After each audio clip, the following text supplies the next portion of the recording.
Question आपके screen पे है। क्वेश्चन मैं हिंदी और इंग्लिश दोनों लैंग्वेज में पढ़ूंगा, जिसको जो सूट करे वो उस लैंग्वेज में आप प्रेफर कर लीजिएगा। तो स्टार्ट करते हैं क्वेश्चन से। पहला क्वेश्चन क्या कह रहा है, देखिए, एल्यूमिनियम कंडक्टरों को सोल्डर करने के लिए किस प्रकार के सोल्डरिंग फ्लक्स का उपयोग किया जाता है।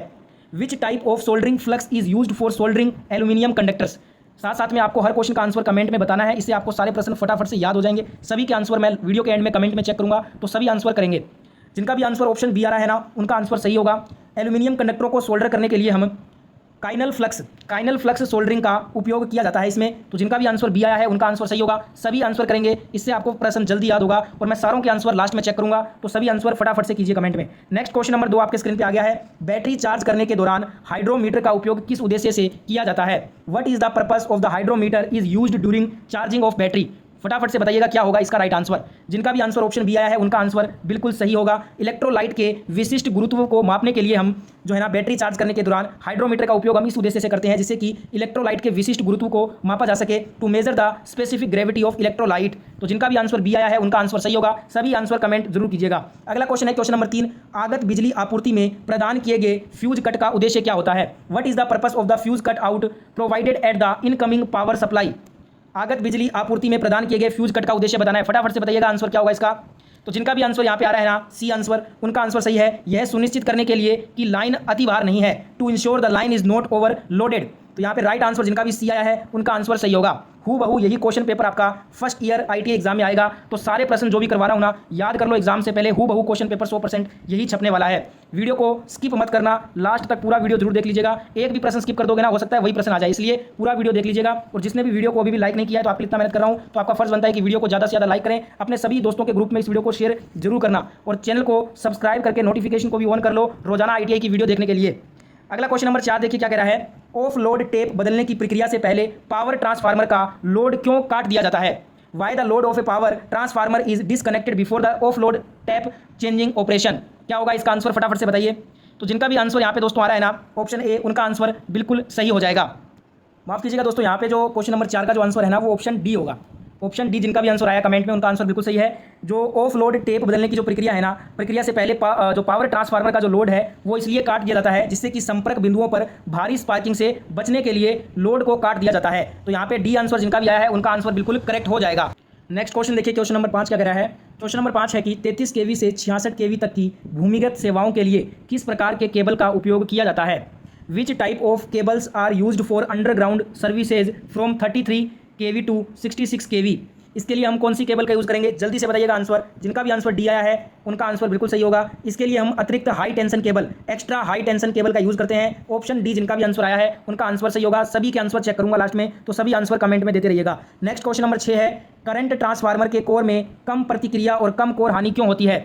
Why the core of the current transformer is having low reactance and low core loss. क्यों होता है, क्योंकि दोस्तों रीडिंग में त्रुटि को न्यूनतम करने के लिए, to minimise the error in the reading. जिनका भी आंसर डी आया है उनका आंसर बिल्कुल सही होगा इस क्वेश्चन का।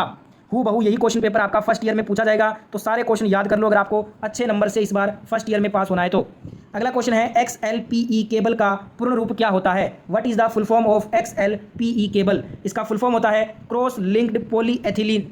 तो यहाँ पे राइट आंसर क्या होगा, क्रॉस लिंक्ड पॉलीएथिलीन। तो बी जिनका भी आंसर आया है कमेंट में उनका आंसर सही है। सभी के आंसर चेक कर रहा हूँ कमेंट में, तो सभी आंसर कमेंट करते रहिए। अगला क्वेश्चन है, किस बल्ब का प्रतिरोध सबसे कम होता है। Which bulb will have lowest resistance.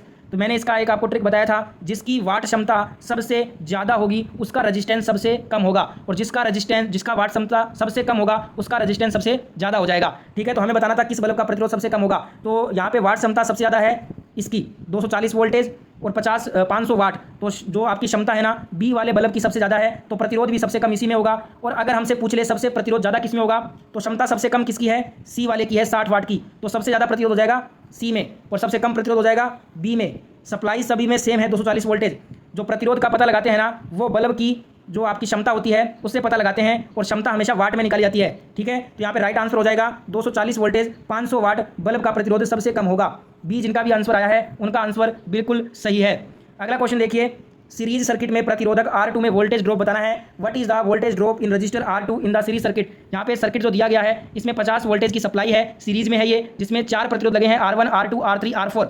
R1 का जो मान है ना वो 100 ओम है, R2 का 200 ओम है, R3 का 300 ओम है और R4 का है 400 ओम। ठीक है, तो सबसे पहले आपको पता होगा हम क्या करेंगे, इन सभी को जोड़ देंगे, क्योंकि श्रेणी क्रम में सीरीज में जो है ना रेजिस्टेंस टोटल जुड़ता है। तो जब आप रेजिस्टेंस को जोड़ दोगे ना तो हमें लास्ट में निकालना क्या है, वोल्टेज ड्रॉप। तो V बराबर IR फॉर्मूला होता है। ठीक है, इससे पहले हम क्या करेंगे, I का मान निकालेंगे। I बराबर क्या हो जाएगा, V बटा R।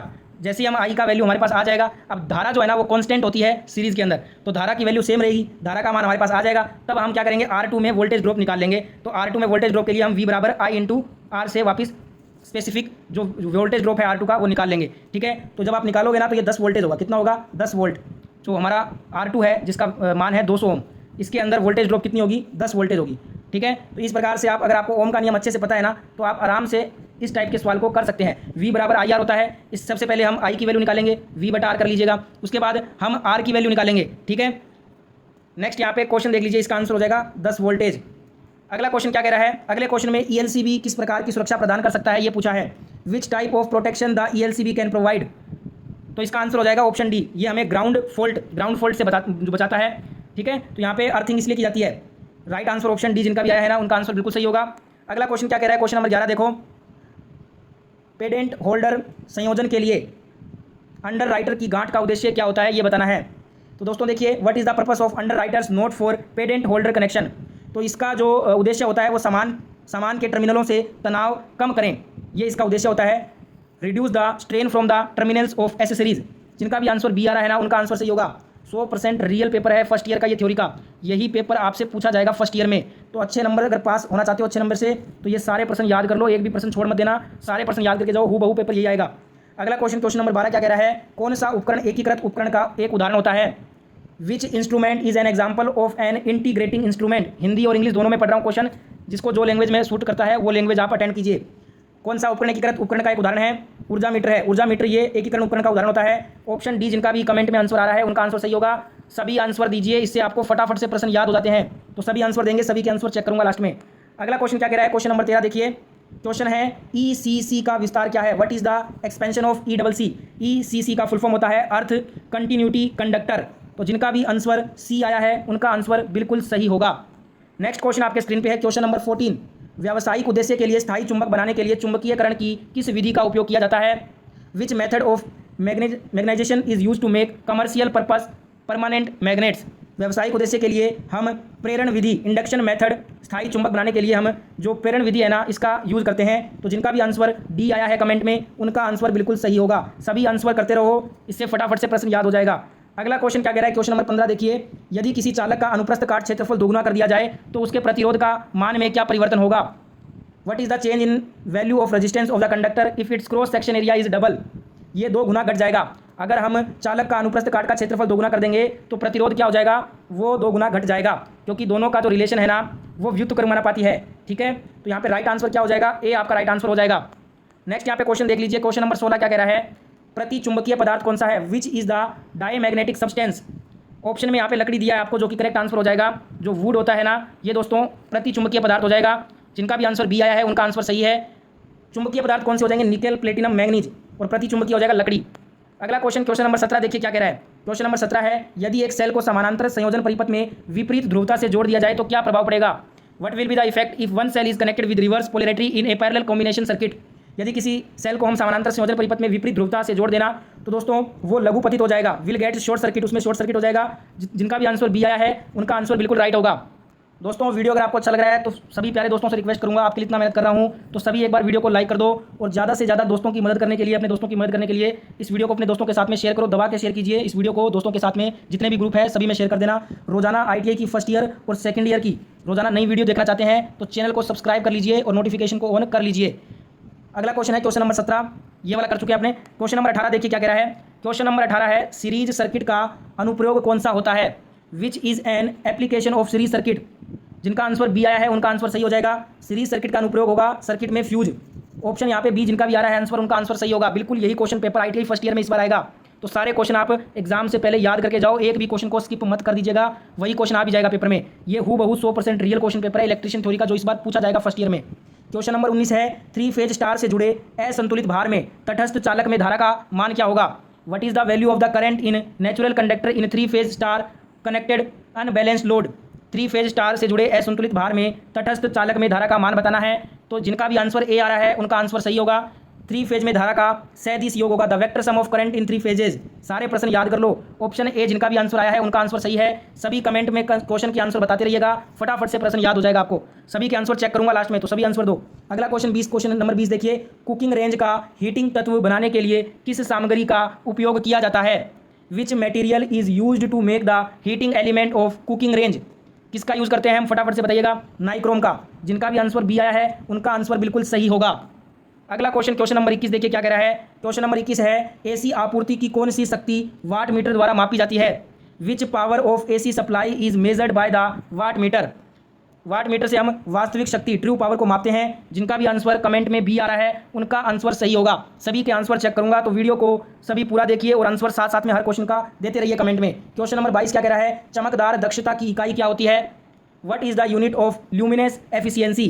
चमकदार दक्षता की इकाई होती है ल्यूमेन प्रति वाट। जिनका भी आंसर बी आया है कमेंट में उनका आंसर इस क्वेश्चन का सही होगा।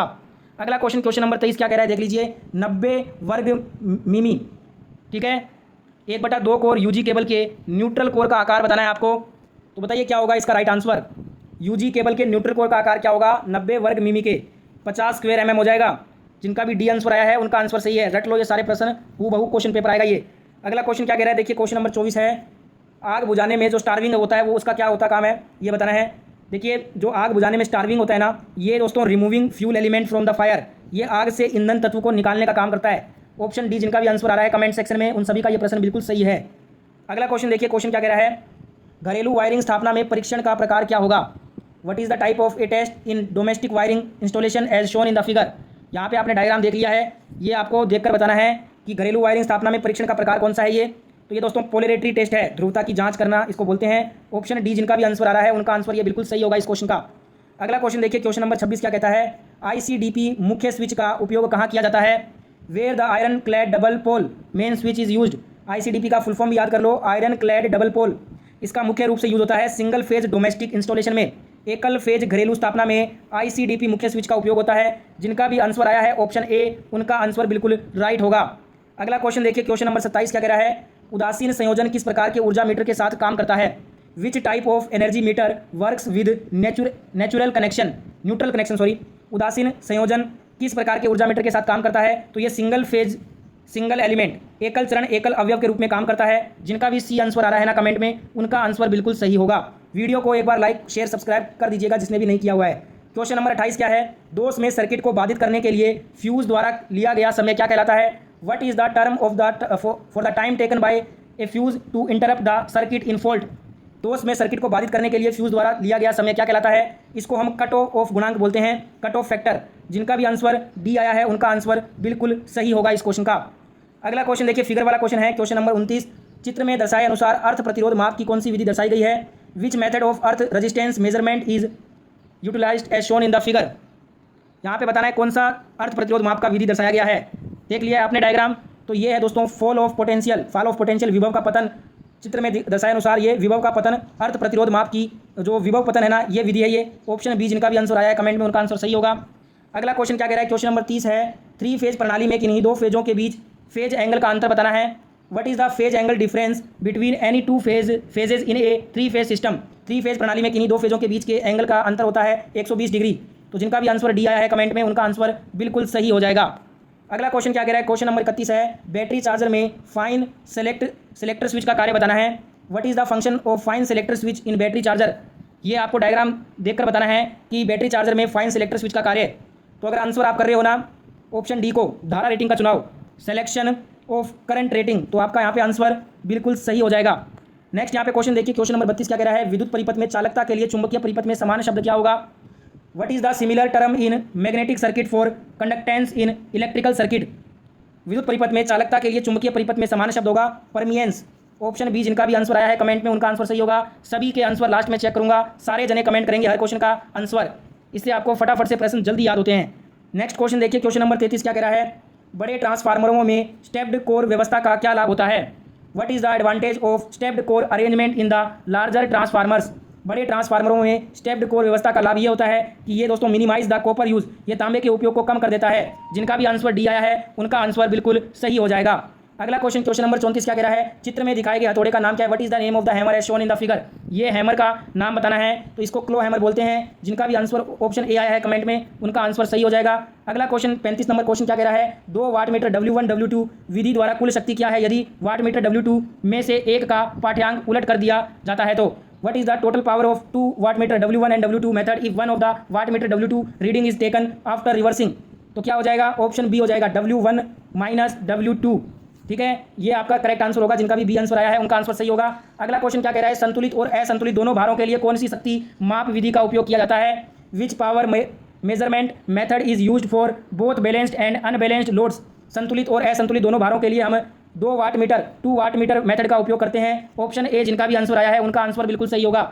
वीडियो को जितने भी प्यारे दोस्त देख रहे हो, आपके लिए इतना मेहनत कर रहा हूं तो आपका फर्ज बनता है मोटिवेट करें हमें सभी एक साथ। प्यारे दोस्त लाइक कर दीजिए वीडियो को। अपने सभी दोस्तों की मदद करने के लिए सारे ग्रुप में इस वीडियो को शेयर कर दो।